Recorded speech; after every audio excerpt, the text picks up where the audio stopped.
Welcome back to our video lecture series on course title Fluid Mechanics 2. In this lecture, we will continue with our previous topic impact object. And in this lecture, we will start with the case number 1 where our object is stationary. So we are going to compute the force exerted by the jet of water on the object when the object is stationary. We have discussed previously that we have two different cases where in the first case object will be stationary, and in the second case that object will be moving in the direction of motion. So simply, what is direction of motion? Direction of motion will we are going to consider that direction in which direction our jet is moving. So if I am considering this is my jet issued from the nozzle. So whatever the direction of jet is in this direction, so I can say that in this condition my jet is moving in the x direction. So simply we are going to calculate force exerted by this jet in x direction. Before starting this lecture, let's revise what we have discussed in the previous lecture. We have discussed whatever the force exerted by this jet can be calculated by using impulse momentum principle, which is given by the net force acting on the fluid mass or any object is given by the rate of change of momentum in that same direction in which direction force is acting. So if my jet is moving or striking on this plate in the x direction, when it is moving in the x direction, then obviously we will be interested to compute the force f of x. Also remember that as we have discussed previously, application of this jet which is mainly used for the generation of electricity, at that time this jet is going to strike on those vanes, and obviously it is going to exert the force on those vanes or those plates which is mounted on the circular wheel, that is this hole is known as turbine. So we will mostly interested for the computation of force in the direction of that will be f of x. So we will always be interested to calculate f of x. So whatever the f of x will be given by rate of change of momentum in the x direction. We have also computed the relationship for rate of change of momentum, which is given by rho a v1 multiplied by v1 minus v2. That is equation for the f of x. So this was our discussion what we have made previously. So this is our f of x. So let's start this lecture with our case number 1. So let us now we will discuss first case when the object is stationary, and in that case number 1 we will discuss the first condition when the flat plate has been placed in the path of the jet which is normal to the jet. Now we have three different cases, three different conditions when the flat plate is normal to the jet, and in another case flat plate will be inclined to the jet, and in the third case this plate will be curved. So in the first case, let us consider a pipe having diameter d, capital D, and at the end of that pipe one nozzle is provided having decreasing diameter, and at the end of this nozzle jet of water or jet of fluid which is coming out from the nozzle. Whatever the diameter of this nozzle at the tapered section is small d, so whatever the diameter of this jet of fluid will be the same whatever the diameter of the tapered section at the end. So through that tapered section or through that small diameter d, a jet of water is coming out from the nozzle having velocity v, initial velocity. Now whatever the assumptions we have made, the first assumption was plate is smooth. What does it mean? That if plate is smooth, there will be no energy loss is going to take place over this plate when my jet of water is going to strike and glide over it. So obviously whatever the velocity before striking will remain same after striking, so this velocity will remain same before and after striking. Another assumption we have made that after striking this jet of water is going to glide over the plate in tangential direction. That is mean that in this case it is going to make an angle 90 degree with the direction of motion. As we have discussed, direction of motion is that direction in which direction our jet of water is moving or jet of fluid is moving. So this will be our direction of motion as shown here. So this jet of water is going to deflect in tangential direction or tangential to the plate and going to make an angle 90 degree with the direction of motion. Another assumption we have made that this jet is simply going to glide over the plate, it is not going to deflect it anywhere. So we are going to simply consider here that jet is going to divide into two portions. Half portion is going to move in the upward direction and half portion is going to move in this downward direction. Now by using impulse momentum principle, we can simply compute the force exerted by the jet of water or this jet of fluid on this particular plate, which is given by our impulse momentum equation is given by force exerted by the object in any direction is given by rate of change of momentum in that same direction. So if I am considering my jet of water is moving in this direction, that is meant by in x direction, so in that case I can simply calculate f of x, which is given by the rate of change of momentum in the x direction. I can simply write it as initial momentum per second minus final momentum per second. That is mean that rate of change of momentum. So change of momentum is initial momentum minus final momentum. And if I'm considering rate, so I can simply take initial momentum per second minus final momentum per second, what we have discussed in the previous lecture. Now we can simply write it as mass per second multiplied by velocity, that is initial velocity. So now what will be my initial velocity in this case? In this impact of jet, initial velocity will be my velocity before striking, and my final velocity will be my velocity after striking. So what I can write down for f of x is given by initial velocity before striking, that is our v1, minus final velocity, that is velocity after striking, that is our v2. So we can simply write down here initial velocity in direction of motion. So what will be my initial velocity in direction of motion, that is v, and whatever my final velocity, that is velocity after striking in direction of motion. Now what is velocity after striking in direction of motion? Is there any velocity in the direction of motion? No. So that's my velocity 0. Remember that whenever we are calculating a momentum, while calculating momentum you should consider direction of motion. So simply we are going to consider direction of motion, in which direction jet is moving. So if I am considering my jet of water is moving in the x direction, so in that case obviously we will be interested in the velocities which are going to uh, show in that same direction in which direction jet is moving. So that we are considering x direction. That means that whatever the velocity component in the x direction after striking is 0 here, because both the velocity component acting in upward and downward direction, that is normal to the direction of motion. So whatever my velocity in direction of motion is 0. Remember this concept, because the same concept we are going to make use in this whole chapter as well as while discussing the next chapter, turbine. So whatever our initial velocity in direction of motion is v, and final velocity in direction of motion is 0. Now I can simply put those values here. Rho av, that is my mass flow rate, multiplied by initial velocity v minus final velocity 0. So I can simply write down the equation for the force exerted by the jet of water in direction of motion is given by f of x is equal to rho a v square. Hope you understood this. If you haven't understood, just start this video again or pause this video here and just look at those values, how those are coming, because this is very important, and in every derivation we are going to make use the same procedure. Everything will be same, just whatever those velocities or those initial and final velocities are going to change. Rest of the things will remain same. So whatever our force exerted by the jet of water in x direction is coming out as rho a v multiplied by this v become v square. Just remember that initial velocity, that is velocity before striking, and final velocity is velocity after striking. As we are calculating here f of x, in that case my initial velocity is v and final velocity in x direction is 0. If I am calculating here f of y, in that case whatever my initial velocity, if I am considering force exerted by this jet in y direction, that is mean by f of y, what will be my f of y? That will be initial velocity in y direction. Now tell me, is there any initial velocity in y direction before striking? No, there is no velocity. So in that case it is 0. So what I can say that f of y is 0. There is no initial velocity which is acting in y direction. Another thing is that there is no velocity component in mass flow rate in y direction. So the simply our this force acting in y direction is 0. Hope you understood this. Let's proceed to the next case where our plate is inclined to the direction of motion of the jet.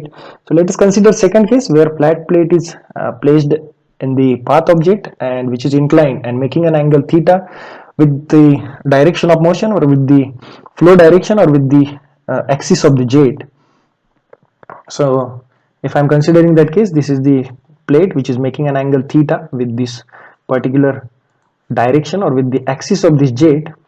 Now in this case, while calculating the forces exerted by the jet of water on this plate, I am going to simply consider the force which is acting normal to the plate, that is I am going to consider a force component which is acting normal to the plate or perpendicular to the plate, f of n. And once I calculate this f of n, that is force normal to the plate, I can simply resolve it in two directions, that is one component acting in x direction, that is in direction of motion, in which direction my jet is moving, and another component is f of I, that is force exerted by jet in the y direction. Now when my jet of water is going to strike on this plate, obviously it is slightly going to glide over the plate in all the direction. That is mean that it is going to follow the path of the plate. It is going to move tangentially over the plate. Now previously our jet of water was striking at the center of the plate, and it was simply divided into two portions. Now in this case, as my plate is inclined, so this discharge may be a lower or higher in any of the case. So we will also derive the equation for the discharge, relationship for the discharge in this case. So first we will calculate forces. Now we know that whatever the force exerted by this jet on the plate in normal direction will be given by the impulse momentum principle, which is given by rate of change of momentum in the same direction in which direction my force velocity whatever the jet is acting. So if I am considering normal component or the force acting in normal direction to the jet, so I can simply consider it as f of n is equal to mass per second multiplied by velocity, initial velocity in direction normal to the plate minus final velocity in direction normal to the plate. Now let us discuss those. Whatever the mass per second multiplied by velocity before striking in direction normal to the plate, as I am considering force exerted by the jet of water in normal to the plate, minus velocity after striking, again in which direction, in direction normal to the plate. We are considering again the same.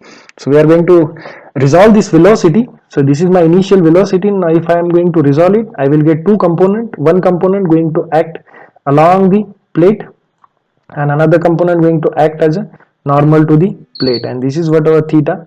So normal component will become as v sine of theta, and whatever the parallel component which is going to act in along the direction of plate, that is known as v cos of theta. So I can simply write here initial velocity, that is velocity before striking in normal direction of the plate. Sorry, here it is normal has been repeated, in direction normal to the plate. So this normal is wrong. In direction normal to the plate, it is coming as v sine of theta. Now whatever my final velocity in direction normal to the plate. Now if I am considering this is my final velocity, now can you tell me, is there any velocity component normal to the plate? Can we resolve this? No, because it is moving along the plate, so no need to resolve it because it is simply going along the plate. So whatever my velocity component after striking in direction normal to the plate is 0. So I can simply put those values in the equation of the impulse momentum principle. So what we will get here, f of n is equal to rho a v multiplied by v sine of theta minus theta. So I can simply write down the equation for the normal force component, that is f of n is equal to rho a v square multiplied by sine of theta. Now if I am interested to compute the f of x or force exerted by the jet in the direction of motion, so in that case I can simply resolve this f of n in two direction, one component acting in x direction, another is acting in y direction. So after resolving that, we will simply get here f of x, that is f of n multiplied by cos of 90 minus theta. How this cos of 90 minus theta has came? Now if you see here, whatever the angle made by this f of n, that is coming out as here, it is normal to the plate, it is acting normal to the plate. So if I extend this one, so what I am getting here, obviously if this is the theta, here there will be angle theta, and if that angle is theta, obviously this angle will become 90 minus theta. Or you can simply consider here whatever the angle made by this f of x, that is this force, horizontal component, that will be a theta. So by using trigonometry I can say that here there will be a theta. So whatever the theta, if we are considering with respect to vertical, obviously this vertical component will become cos of theta f of y, and this horizontal component will become sine of theta.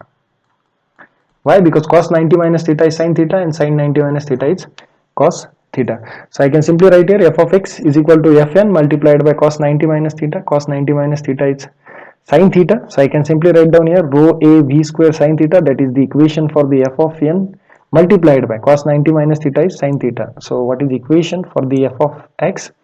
It's coming as f of x is equal to rho a v square multiplied by sine square theta. This is our equation for the force which is acting in x direction, f of x, that is rho a v square multiplied by sine square theta. Similarly, for the f of y, I can write down the equation Fn multiplied by sine 90 minus theta is equal to value of Fn, that is given by rho a v square multiplied by sine of theta multiplied by sine 90 minus theta. Sine 90 minus theta is the cos theta.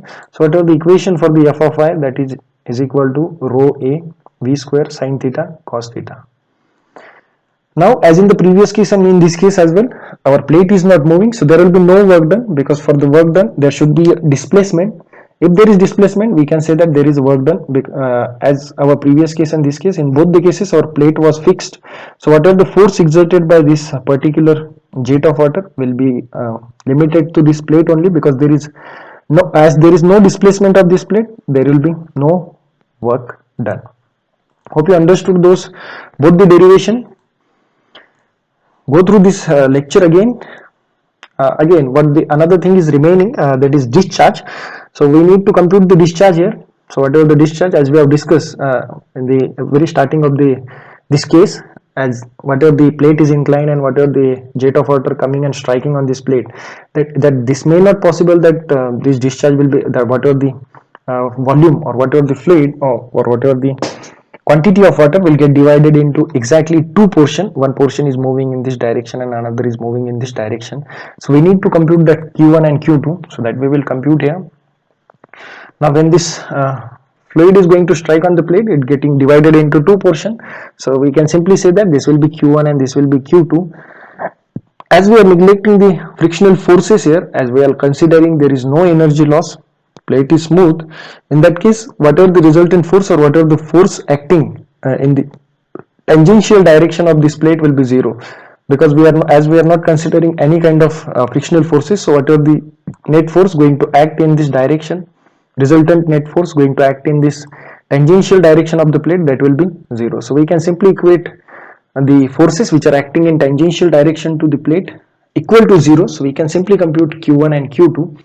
Simply we can say that whatever my discharge before striking, Q will be equal to, if I am considering this is Q1 and if I am saying that this is Q2, so in that case I can simply say that my total discharge Q is given by Q1 plus Q2. So by using this relationship and by computing the net resultant force in tangential direction of the plate, I can simply compute this Q1 and Q2 relationship for or equation for the Q1 and Q2. So whatever the resultant force which is acting in tangential direction of the plate, that will be given by first momentum of this particular fluid which is moving in this direction and momentum of this. So if I am considering vertical forces as positive and upward forces as positive and downward forces as negative, in that case I can simply write down as rho multiplied by q v1, that is momentum in this direction, whatever this in this direction, in which direction my jet is moving, upward direction positive, rho q multiplied by v, that is in downward direction, I am considering it as negative, minus rho q multiplied by v cos of theta, that is component of this initial velocity, that is in velocity before striking. So this will be my component. At this time my discharge was q, total discharge, so that's why I can write it as rho qv multiplied by cos of theta. So I have just simply applied the impulse momentum principle in tangential direction of the plate, and I have written this equation rho q1 multiplied by v minus rho q2 multiplied by v minus rho qv cos of theta. I can simply ignore this density by taking it common and sending it on the right hand side. So I can simply write down the equation q1 minus q2 minus q side cos of theta is equal to 0. Just simply writing it as equation number 1. Again we know that q1 plus q2 is equal to q by using continuity equation, that is coming out as equation number 2. And by solving those two equations, what we will get here for the q1 and q2, I can simply write here q1 is equal to q by 2 1 plus cos of theta is equal to 0, or simply you can say it here q1 is equal to q2 1 plus cos of theta, and q2 is equal to q divided by 2 1 minus cos of theta. If I take a ratio of those discharges, this q will get cancelled, q by 2 will get cancelled. What is remaining here, q1 upon q2 is equal to 1 plus cos of theta divided by 1 minus cos of theta. This will be our ratio of discharges. So by using those expressions we can simply compute the discharge in this case. So simply it is getting multiplied, the first term we are getting here, that is half of the discharge, and whatever this half of discharge will be governed by the value of the theta. So whatever the value of theta is going to govern whether this half of the portion of the this q2 or q1, whatever the portion of this total discharge q will be higher in which direction. So if this theta is higher, obviously whatever the value of this particular theta, cos of theta will be lesser. So as it is approaching towards the 90 degree, whatever this cos of theta approaching towards the 0, and when it is theta is equal to 0, obviously cos 90 is equal to 0, and in that case this 1 will become 1, and this q by 2 will become this q2 will become half of the discharge. So you can simply calculate discharge in both the direction by using those two equations. Hope you understood those relationship. Remember those relationship because the same concept we are going to use in other cases as well. Those are the references which I have used while preparing my presentation. Thank you for watching.